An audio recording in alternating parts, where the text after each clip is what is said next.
Bonjour. Aujourd'hui, une exploration vraiment fascinante nous attend.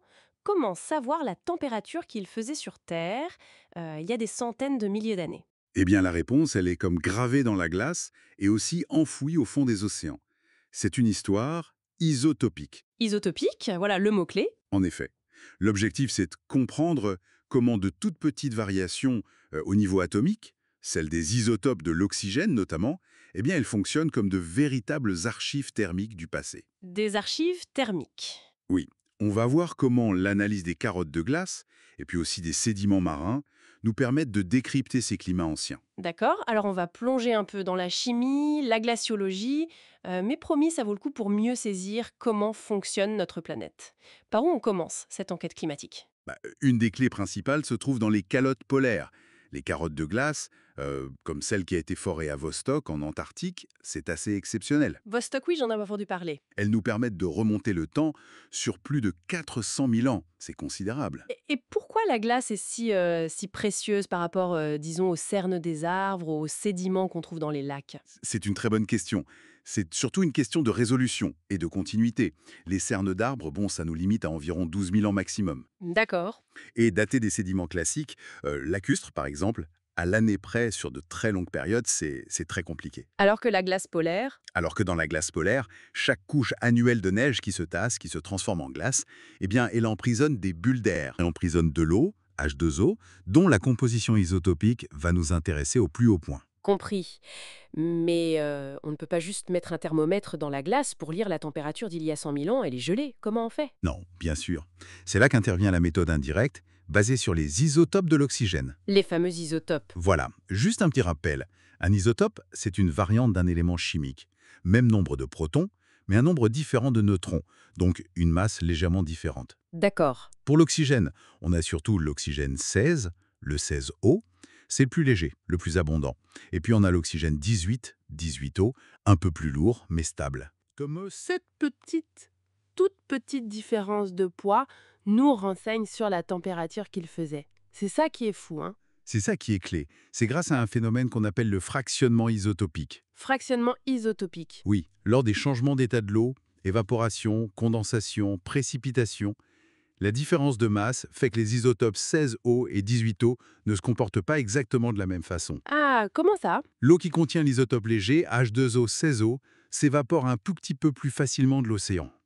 Inversement, l'eau qui contient l'isotope lourd, H2O 18O, condense et précipite un peu plus facilement. D'accord, donc si je suis bien, l'eau qui s'évapore des océans pour former les nuages est déjà un peu appauvrie en isotope lourd 18O. C'est précisément ça. On mesure cet écart avec une notation, le delta O18, noté delta 18O.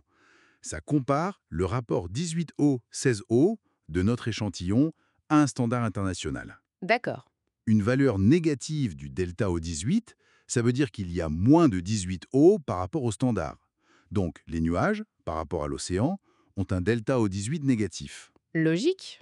Ensuite, et c'est crucial, plus ces nuages voyagent depuis les tropiques vers les pôles, où il fait froid, plus ils perdent leur 18O au fur et à mesure des pluies ou des neiges. Ah, parce que l'eau lourde précipite plus facilement. Exactement.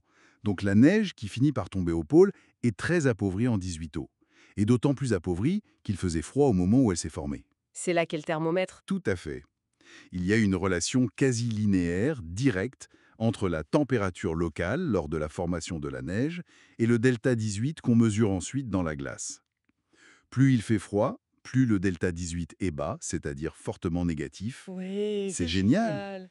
Donc, en analysant le delta 18 couche après couche, dans une carotte comme celle de Vostok, Eh bien, on reconstitue les variations de température du passé, année après année, ou presque. et qu'est-ce que ça révèle, ces données de Vostok? Ça révèle très clairement des cycles climatiques majeurs.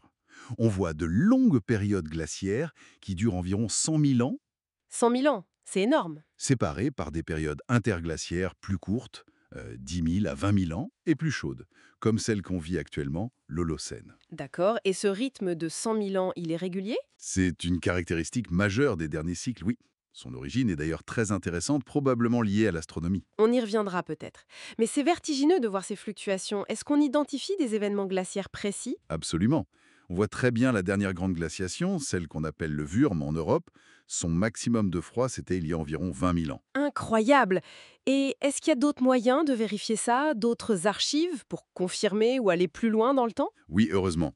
On utilise aussi les sédiments marins profonds. Ça permet notamment de remonter beaucoup plus loin dans le temps, sur des millions d'années, et aussi d'étudier les zones tropicales là où il n'y a pas de glace. Et qu'est-ce qu'on analyse dans ces sédiments? On analyse la composition isotopique de l'oxygène, toujours le delta 18O, mais cette fois dans les coquilles calcaires en CaCO3 de micro-organismes. Des fossiles microscopiques. Oui, du plancton fossilisé, comme les foraminifères. Ces organismes construisent leur squelette calcaire en utilisant l'oxygène qui est dissous dans l'eau de mer de leur époque. Donc, leurs coquilles enregistrent le delta 18O de l'océan d'alors. Exactement. Mais attention, Oui. ici la logique est inverse de celle qu'on a vue pour la glace. Ah bon? Inverse, c'est-à-dire? Eh bien, pendant les périodes froides, de très grandes quantités d'eau qui sont pauvres en 18O, l'eau légère, 16O, sont piégées sur les continents sous forme de calottes glaciaires. D'accord, comme d'énormes réservoirs de ces eaux? Voilà. Du coup, l'eau qui reste dans les océans se trouve relativement enrichie en isotopes lourds, 18O. Élevées dans les coquilles de foraminifères fossiles. Ça signifie une période froide au niveau global, avec de grosses calottes glaciaires. D'accord, c'est logique une fois qu'on l'explique comme ça. Et ça confirme les cycles vus dans la glace. Ça les confirme remarquablement bien, et ça nous permet de les voir sur des échelles de temps bien plus longues. C'est très cohérent. Et il y a autre chose d'important dans la glace. Les bulles d'air, j'allais oublier. L'atmosphère du passé, qu'est-ce qu'on apprend? Elles sont cruciales. Elles permettent de mesurer directement les concentrations passées des gaz à effet de serre, Mhm. le dioxyde de carbone, CO2, et le méthane, CH4. Et le résultat? Le résultat est frappant.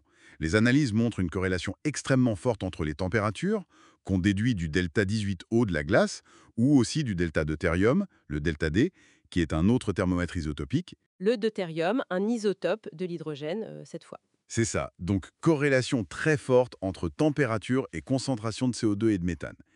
Les pics de température coïncident avec les pics de gaz à effet de serre, et inversement pour les périodes froides. Ça montre le lien étroit entre climat et gaz à effet de serre sur ces longues échelles de temps. Tout à fait.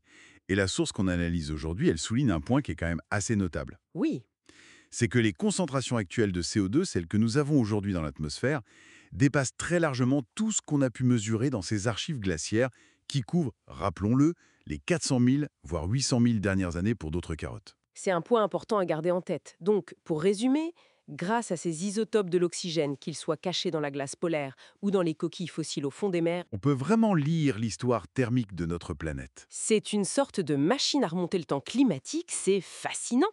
C'est une fenêtre extraordinaire sur la dynamique naturelle du climat de la Terre.